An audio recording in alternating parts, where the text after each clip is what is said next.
As we get ready for a new year, we're also looking back at some of the moments that really impacted us in 2025. So instead of replaying the top 10 headlines of the year, our team wanted to share the stories that really stayed with us.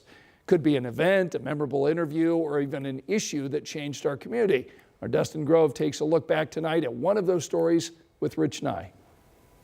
Rich, what's the one story that really stayed with you in 2025? The death penalty in Indiana. In the last 12 months now, Indiana has executed 3 men, and Indiana had not executed anyone for 15 years.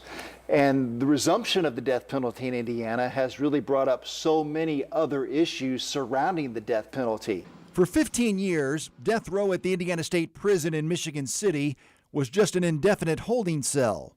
Then last year, the state said it acquired the drug pentobarbital and would resume executions. Joseph Corcoran died by lethal injection in December, followed by Benjamin Ritchie last month. Governor Mike Braun revealed this week that Indiana apparently bought 3 doses of the lethal drug at $300,000 each. Braun said the drug has a 90-day shelf life and 1 dose has now expired. He says he's not buying more for now. The whole question of capital punishment, I think there's going to be a lot of discussion on it. There are legislators that wonder if it's still relevant. I'm going to listen to them, the courts, and the broader discussion in general, and that'll be happening across the country. Not only how it's done, but how much it cost and what we're going to do going forward. If Indiana is going to keep the death penalty, it's like $300,000 per dose, lethal dose for the lethal injection.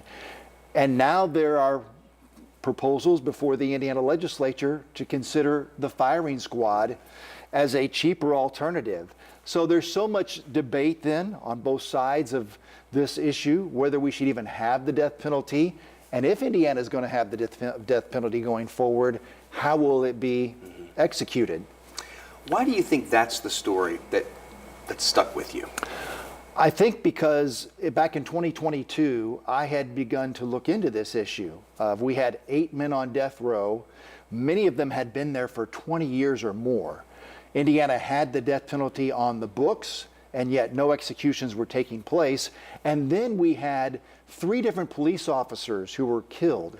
And that prompted prosecutors to seek the death penalty. And my question was, why would you seek the death penalty when Indiana is not prepared or willing or able to carry that out?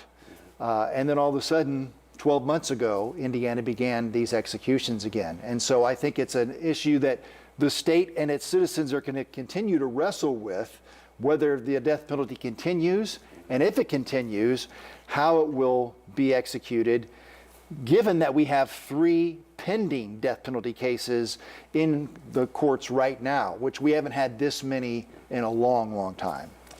To be continued in 2026. Thanks, Rich. The death penalty, one of many stories that our team shared. You can watch our entire program, A Year in Review, the stories that stayed with us, streaming right now over on WTHR Plus. That's a free download. You can get it on Roku, Fire Stick, and Apple TV.